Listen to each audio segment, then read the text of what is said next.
Welcome back, friends. So many of my subscribers and some new subscribers are also writing to me saying that, sir, we are not at all clear about what's happening or what's going to happen tomorrow, Monday. And they have probably gone through many videos of people. Look, my video is a very simple one. I don't have too much of glamour in my videos. They're saying many people are putting glamorous videos with charts. And then all that they are saying is what the RBI guidelines are. By the time you reach the end of the video, they are all saying that this time is different. 2000 rupee note is not so much in circulation. So not much impact will be there in the economy. Yet you find that the jewelers' shops are full. People are running helter-skelter and buying things. So it's not that simple, friends. I thought it was my responsibility to make a video and help you clarify things. Before that, please do understand that there is, I think there's some confusion. There is something which has come out from maybe SBI. They are saying that when you deposit the 2000 rupee note, you don't need to give any identification, like don't need to bring any Aadhaar card, PAN card, you need not fill out any form, no proof required. So nothing of that kind that is required. All you need to come with the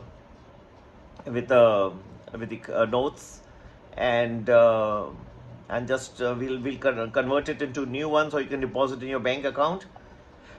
I think something is wrong, okay? Because if that is the case, then anybody, if there are like 100 people employed, then each of them can keep coming every now and then and keep converting. I think the whole purpose will be lost. I think there's something wrong in the notification. I'm sure that the finance ministry will wake up and immediately issue a clarification what exactly is in their mind, because this is a major thing, and all the notifications which have come on Friday have got far-reaching consequences. So I hope that they come up and give a clarification immediately, because public looks to be quite confused at this point of time. Thanks very much to them.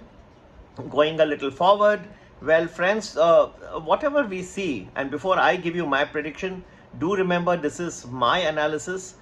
You are free to do your own homework, and in fact I encourage you to do before you invest your hard-earned money. So don't rely only on me or on my team in the art of investing. And when you're writing to me in any form, please be polite in your language. We like that, and we are very much, we try to favor people who have got a very polite tongue. Okay, now coming to and always be thankful to somebody who is trying to give you some information, going out of the way. This is not very easy, right?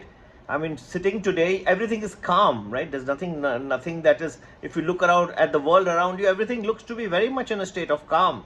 To come out and to give bold predictions requires guts. It requires a risk taking. It's a lot of risk we take when we give such predictions. It's not a joke. There is a lot of good things going on in Hiroshima in Japan, various G7 leaders meeting and hugging each other. So everything looks to be calm.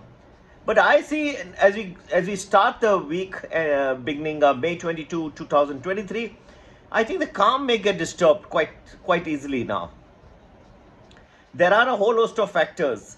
2000 rupee ban, if a lot of these subscribers are telling that, that they're saying no impact, not much on the market. Well, even if there is no impact, I believe there will be some negative impact for sure to begin with. But even if there is, assuming that there is no impact, there are other global factors which are coming to play. So you cannot say that this is going to be having no impact on the Indian stock markets. Then other factors that are coming into play are global in nature. Okay, even in India, the spat which is going on about the ordinance that has been issued by the government, it's not an easy thing. The Delhi government does not seem to have enjoyed it, and they're going to go and file a review petition in the Supreme Court. So there's going to be more tussle over there. I thought this was all put to rest by the whatever were the pronouncements of the Supreme Court, because this was a constitution bench, a larger bench of 5 members headed by the Chief Justice Dhananjay Chandrachud. So anyway, that's putting it back for review. Is the ordinance is not going to be a very happy situation there. But going forward, there is always an issue that when you come out with these types of demonetization programs, there's a parallel economy which is there in many countries, there in the United States as well. gets impacted, and that parallel economy feeds the real economy in many ways. Okay, so that could also get impacted. Now, therefore, to say that only banks will keep getting money and that money will go like last time into mutual funds and all that, okay, that's a far-fetched way of looking at it. But they can just exchange the money and go away.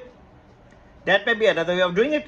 Is if you just trust whatever whatever the clarifications are coming out of SBI and all, just exchange it.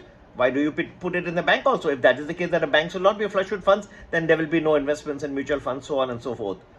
It's not that simple, friends. Anyway, there is a lot of chaos as of now, and it would be wise if officials in the finance ministry come out and issue some quick clarifications. People are going to the jewelry shops. I have not gone, but from what I am hearing or reading, and they're exchanging these 2,000 rupee notes with jewelry at rates which are marked up from the 63,000 gold rate per troy ounce which is existing. So they are ready to pay something like 67,000-68,000 to get those various gold ornaments. Okay, even though they really didn't need them, but they are doing it in preparation for future weddings, whatever. Okay, occasions, I would say occasions. All right, friends, coming back, there are a lot of data points that are expected to come this week. Like we have the US GDP report, the PCE number coming out of the US, personal consumption expenditure report. You have the initial jobless claims reports. You have many Fed presidents going to speak. There's a Fed minutes going to come out. And then you also have the debt ceiling debacle. It's still not reached a proper conclusion. President Biden is currently in Hiroshima. Enjoyed his hug with Prime Minister Modi today. Anyway, he's not around, but he'll be back shortly. And then there'll be the whole debt ceiling debate that will start once again with Kevin McCarthy. So all these things are still not reflecting. Okay, and I believe this thing will not come so easily. This debt ceiling agreement will not happen as soon as most people anticipate.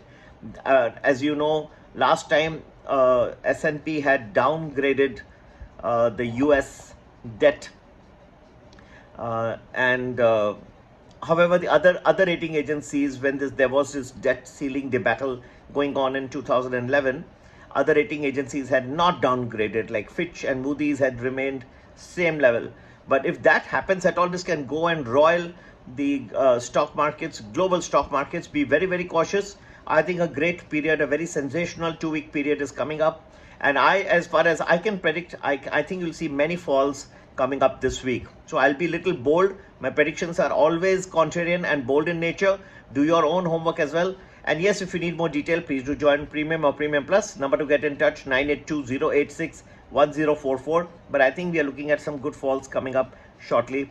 2-week period, very sensational. Market will be on the toes. All looks calm. But as far as I can see, this is only a lull before the storm.